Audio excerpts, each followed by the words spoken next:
Hi everyone, welcome back to our channel. చిన్ని నాగూస్ వాళ్ళు ఎలా ఉన్నారండి? బాగున్నారా? నేనైతే చాలా బాగున్నాను. మీరు కూడా బాగుండాలని అయితే మనస్ఫూర్తిగా కోరుకుంటున్నాను.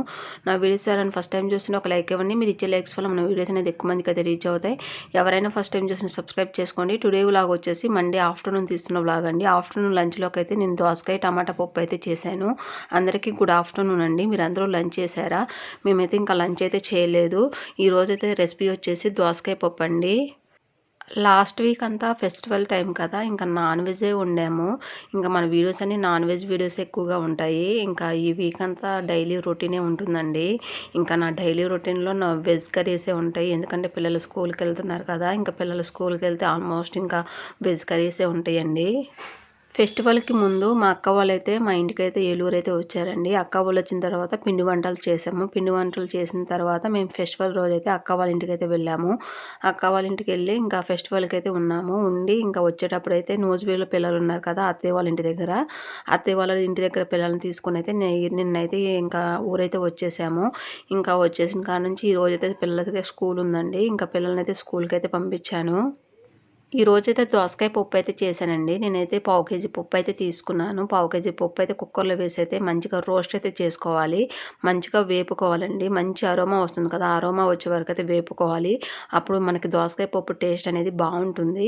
ఇక్కడైతే వేపుకున్నాను. వేగిన తర్వాత అందులోకైతే వాటర్ అయితే యాడ్ చేసి 2 టైమ్స్ అయితే నీట్గా అయితే క్లీన్ చేసుకున్నాను. 2 టైమ్స్ నీట్గా క్లీన్ చేసుకున్న తర్వాత అందులోకి సన్నగా కట్ చేసిన దోసకాయ ముక్కలు, టమాటా ముక్కలు, ఉల్లిపాయ ముక్కలు, పచ్చిమిరపకాయ ముక్కలు అయితే వేసుకున్నాను. చాలామంది పప్పు చేసుకునేటప్పుడు ముందుగా రోస్ట్ అయితే చేయరండి. అలా రోస్ట్ చేయకపోతే పప్పు టేస్ట్ అయితే బాగుండదు. నేనైతే ఎప్పుడు పప్పు చేసినా కూడా డ్రై రోస్ట్ అయితే చేస్తాను. డ్రై రోస్ట్ చేసిన తర్వాతే పప్పు అయితే చేస్తాను. టేస్ట్ చాలా బాగుంటుంది. ఎప్పుడు అలా చేయకపోతే ఒకసారి అయితే అలా ట్రై చేయండి. టేస్ట్ అయితే ఎక్సలెంట్గా ఉంటుంది. అలాగే అందులోకైతే పావు స్పూన్ అయితే పసుపు అయితే వేసుకోవాలి. పసుపు వేసుకున్న తర్వాత రుచికి తగినంత సాల్ట్ అయితే వేసుకోవాలి. ఇక్కడైతే నేను సాల్ట్ అయితే వేస్తున్నాను. సాల్ట్ వేసిన తర్వాత రుచికి తగినంత కారం అయితే వేసుకోవాలి. కారం లైట్గా వేసుకుంటే టేస్ట్ బాగుంటుంది. ఇక్కడైతే 1 స్పూన్ అయితే కారం అయితే వేసాను. యాక్చువల్గా నేను పచ్చిమిరపకాయలు ఎక్కువగానే వేసానండి. అందుకని కారం తక్కువగా వేసుకోవాలి. కారం వేసుకున్న తర్వాత చింతపండు అయితే యాడ్ చేసుకోవాలి. చింతపండు నేను టమాటా, దోసకాయ ఎక్కువ పుల్లగానే ఉంటాయి కాబట్టి లైట్గా చింతపండు అయితే వేసాను. చింతపండు వేసుకున్న తర్వాత అందులోకి అయితే వాటర్ అయితే యాడ్ చేసుకోవాలి. ఇక్కడైతే వాటర్ అయితే యాడ్ చేస్తున్నాను. పప్పు మునిగే వరకు అయితే వాటర్ పోసుకొని మనం కుక్కర్ మూత పెట్టుకొని ఒక 4-5 విజిల్స్ అయితే రానివ్వాలండి. మనకు అప్పుడు పప్పు అనేది మంచిగా ఉడుకుతుంది. కుక్కర్ కింద అయితే 4 విజిల్స్ అయితే వచ్చినాయండి. 4 విజిల్స్ వచ్చిన తర్వాత స్టవ్ ఆఫ్ చేసుకున్నాను. స్టవ్ ఆఫ్ చేసిన తర్వాత ఆవిరంతా రిమూవ్ అవ్వాలి. రిమూవ్ అయిన తర్వాత కుక్కర్ మూత అయితే ఓపెన్ చేశాను. ఓపెన్ చేస్తే పప్పు అనేది ఈ విధంగా ఉంటుంది. ఈ పప్పునైతే పప్పు గుత్తితో అయితే మెదుపుకోవాలి. ఇక్కడ యాక్చువల్గా అయితే నాకు పప్పు మెత్తగానే ఉడికిందండి. అందుకనే నేను గరిటెతో తిప్పుకుంటున్నాను. పప్పు అనేది తిక్కుగా ఉంది కాబట్టి అందులోకి అయితే కొంచెం హాట్ వాటర్ అయితే యాడ్ చేసుకుంటాను. దోసకాయ పప్పైనా, టమాటా పప్పైనా కొంచెం పలచగా ఉంటేనే టేస్ట్ అనేది బాగుంటుందండి. నేనైతే కొంచెం థిక్‌గా ఉందనేసి అందులోకైతే వేడి నీళ్ళైతే కాచైతే పోసాను. కొంచెం హాట్ వాటర్ అయితే పోసుకోవాలి. అప్పుడు మనకి పప్పు అనేది పలచగా ఉంటుంది. టేస్ట్ చాలా బాగుంటుంది.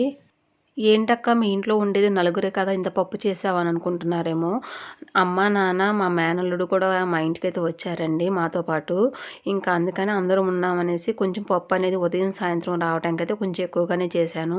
పప్పు అయితే ఇక్కడైతే మంచిగా అయితే కలుపుకున్నాను. కలుపుకున్న తర్వాత పోపు అయితే పెట్టుకుందామండి. తాలింపు పెట్టుకుంటే టేస్ట్ అనేది బాగుంటుంది.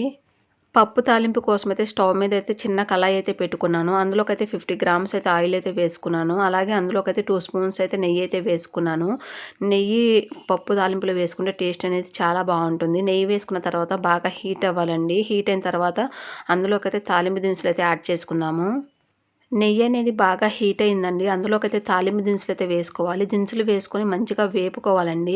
మంచిగా వేగితేనే పప్పు తాలింపులో టేస్ట్ అనేది బాగుంటుంది. అలాగే అందులోకైతే ఎండుమిరపకాయలు అయితే వేసుకోవాలి. ఎండుమిరపకాయలు అయితే మంచిగా వేసుకొని మంచిగా గోల్డెన్ బ్రౌన్ కలర్ వచ్చే వరకు అయితే వేపుకోవాలండి. పప్పు తాలింపులో ఎండుమిరపకాయలు వేసుకుంటే టేస్ట్ అనేది చాలా బాగుంటుంది. ఎండుమిరపకాయలు వేసుకొని మంచిగా వేపుకుంటాను. అలాగే అందులోకైతే దంచిన 10 వెల్లుల్లి రెబ్బలైతే వేశాను. వెల్లుల్లి ఫ్లేవర్ అనేది పప్పుకి చాలా టేస్ట్ అయితే వస్తుంది. ఇక్కడైతే వెల్లుల్లి అయితే వేశాను. వెల్లుల్లి వేసుకొని మంచిగా అయితే వేపుకోవాలి. ఆ వెల్లుల్లి స్మెల్ అనేది పప్పుకు పట్టి టేస్ట్ అనేది చాలా అంటే చాలా బాగుంటుంది. అలాగే అందులోకైతే నీట్‌గా క్లీన్ చేసుకొని కరివేపాకు అయితే యాడ్ చేసుకోవాలి. కరివేపాకు వేసుకొని తాలింపు అనేది మంచిగా వేగాలండి. అప్పుడే పప్పు టేస్ట్ అనేది బాగుంటుంది. ఇక్కడైతే మంచిగా వేపుకున్న తర్వాత తాలింపు అనేది మన పప్పులో అయితే యాడ్ చేస్తాను. యాక్చువల్‌గా అయితే నేనైతే పప్పు తాలింపులో ఇంగువైతే వేస్తానండి. ఈరోజు ఇంగువ వేయటం మర్చిపోయాను.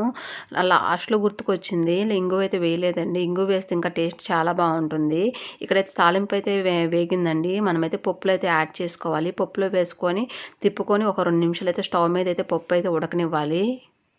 యమ్మీ యమ్మీగా ఉండే దోసకాయ టమాటా పప్పయితే రెడీ అయిందండి. ఇది వేడి వేడి అన్నంలో తింటే మాత్రం టేస్ట్ అయితే నెక్స్ట్ లెవెల్ ఉంటుంది. నెయ్యితో తాలింపు వేసాం కదా! టేస్ట్ అయితే సూపర్‌గా ఉంటుందండి. ఒకసారి ఈ ప్రాసెస్‌లో ట్రై చేసి మీకెలా వచ్చిందో కూడా కామెంట్ అయితే చేయండి. పప్పు ఎప్పుడైనా పలచగా ఉంటేనే టేస్ట్ అనేది బావుంటుంది. ఒకసారి ఈ ప్రాసెస్‌లో ట్రై చేయండి. చాలా అంటే చాలా బావుంటుందండి. వేడి వేడి అన్నంలో తింటే మాత్రం నెక్స్ట్ లెవెల్ ఉంటుంది. లాస్ట్ వీక్ అంతా నాన్ వెజ్జే తిన్నాం కదా! బోరయితే కొట్టింది. ఇంక ఈరోజైతే పప్పయితే చేశాను. కమ్మగా ఉంది. ఇంకా నా వీడియోస్ చూసే ప్రతి ఒక్కరికి థ్యాంక్ యూ సో మచ్ అండి. ఈ వీడియో అయితే ఇక్కడితో ఎండ్ అవుతుంది. ఈ వీడియో చూసిన ప్రతి ఒక్కరు ఒక లైక్ అయితే ఇవ్వండి. మీరిచ్చే లైక్ నాకు చాలా ఇంపార్టెంట్ అండి. Please support me. Video skip చేయకుండా చివరి వరకు అయితే చూసేయండి. చాలా అంటే చాలా బావుంటుంది. ఐ హోప్ ఈ వీడియో నచ్చిందని అనుకుంటున్నాను. ఈ వీడియో నచ్చితే లైక్ చేయండి, షేర్ చేయండి, కామెంట్ చేయండి. Please subscribe my channel. పక్కనే బెల్ ఐకాన్ ఉంటుంది. దాన్ని క్లిక్ చేయండి. మరొక మంచి వీడియోతో మళ్ళీ కలుసుకుందాం. Thanks for watching. Bye friends. Bye.